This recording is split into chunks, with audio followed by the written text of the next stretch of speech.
For today's problem, we're going to solve a classic number systems problem. Let's look at the question and see what we can figure out. The winning amounted to 76.57. That's our first hint. Total winnings. Okay. That's 76.57. There were more than 30 people in the syndicate, but less than 100. So the number of people involved, let's call it n, is greater than 30, but it's less than 100. So this is quite an important constraint which we will probably use in the near future.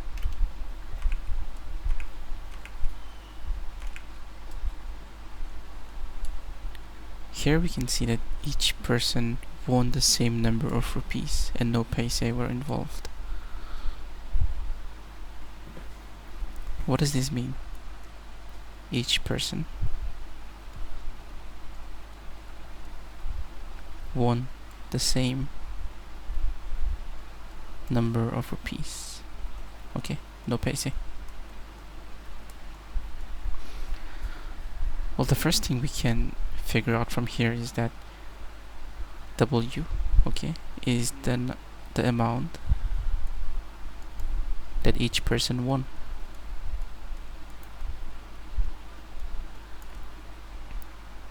Let's call it W, right? And let's call this T, total. How can we know that it's just a single number? Because it's a same number of rupees. Every one, okay, every n, the number of people n, each one won the same amount of money, which is W, making this equation, I'll just write it here on the side. If there were n people and each person won W, then we get the total amount of money.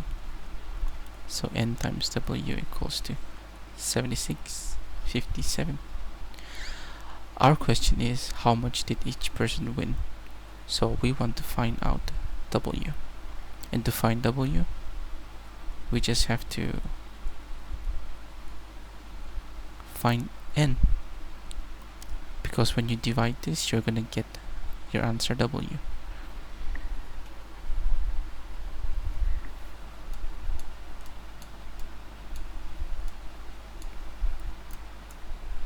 Now, we have to think about this no paise part,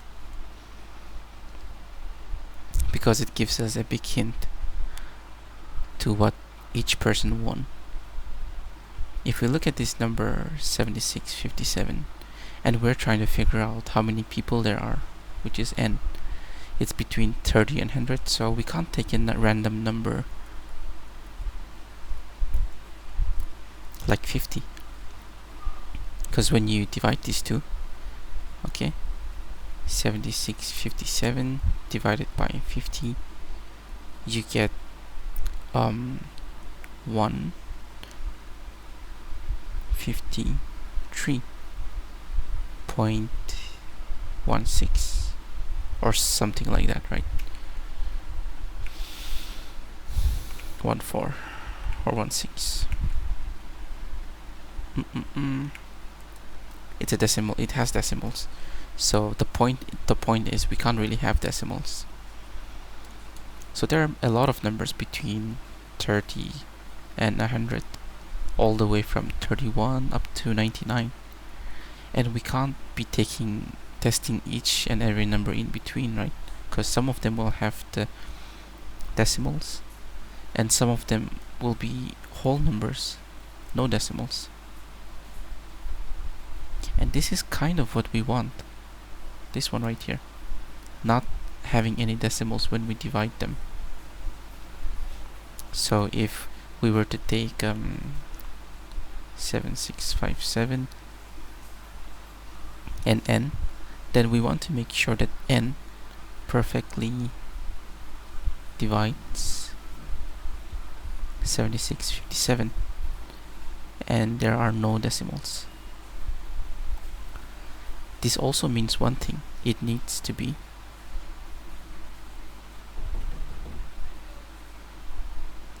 factor.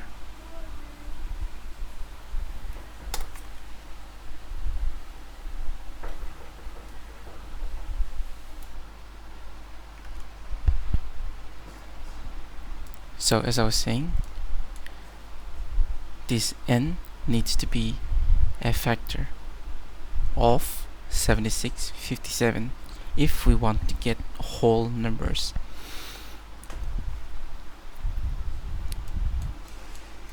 Let's move here. Okay, so n must be a factor of 76, 57. Once again, I'll just remind you, we need to divide n. Okay, we need to divide 76, 57 with n. Therefore, n must be a factor of 76, 57 if we want to get no decimals. Okay, if you don't want to get any decimals. So the way to solve this problem would be now to take this number and start finding its factors.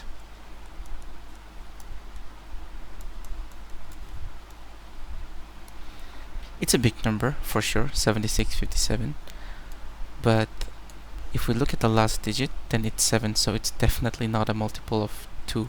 If we add the last two digits, 5 plus 7, then it's 12.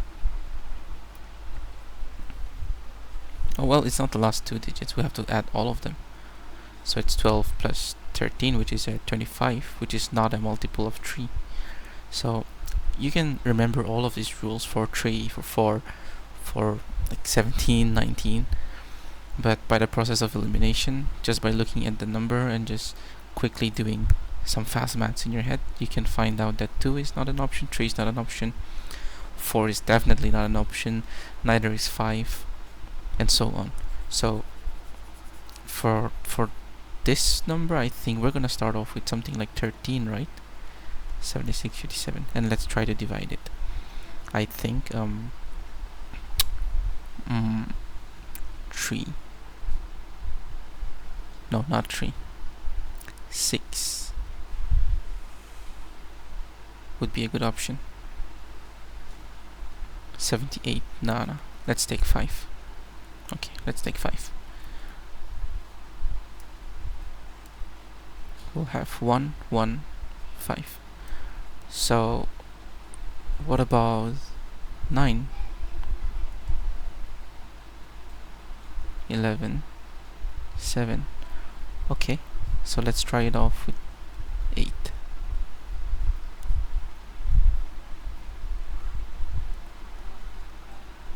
We've got 1, 1, 7, and now we can do it with 9. Okay, perfect. So 13 is actually one of the factors of 76, 57. So let's just write it down here. Okay, this is 1, and we'll probably find more.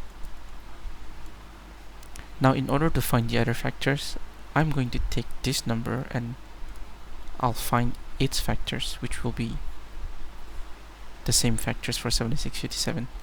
Looking at this number, I feel like I want to go with something like 19.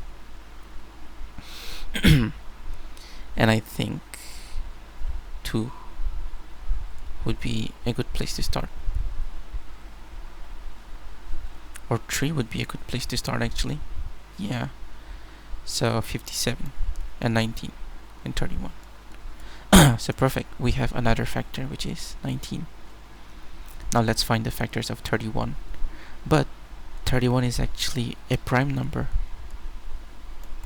which means that it has only two factors, 1 and itself. So we don't have to find the factors because, well, here are the factors. So 31 and 1. Looking back at our problem,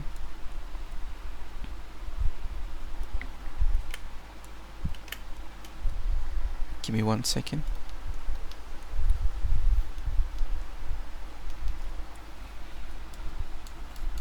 Looking back at our problem, we want to find n,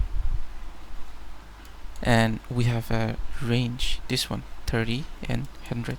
Let's bring it down here.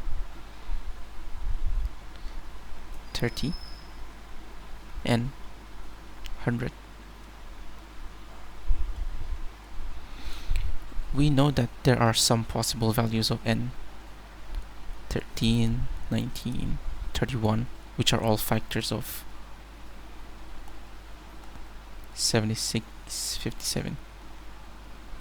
If it's anything else other than this, then we will get decimals. Okay, all other numbers between 31 and 100, all other numbers between 31 and 100 will give us decimals. Only these three numbers will not give us decimals because it's a perfect factor. We can't choose 13, neither can we choose 19. 31 is the only legal option. So there we have it. N equals to 31, which is the number of people. But we want to find W, which is how much money each person got. So 76.57 divided by 31, and now we will get a number without any decimals. And to find this answer, I'm just gonna use a trick, which is, if you want to get 76.57 and you want to multiply 31 with something, question mark, we don't know what it is, just multiply it with all of its factors, 13 and 19, right? So 13 times 19, just multiply this. 19, okay, so 247. So 247 rupees is the amount of money that each person got. And that's your answer. If you multiply 247 with the number of people, then you are 100% going to get this number. And I think that's what the question was asking us. How much did each person win? 247 rupees. Thank you for joining me, actually, and I hope you learned something new.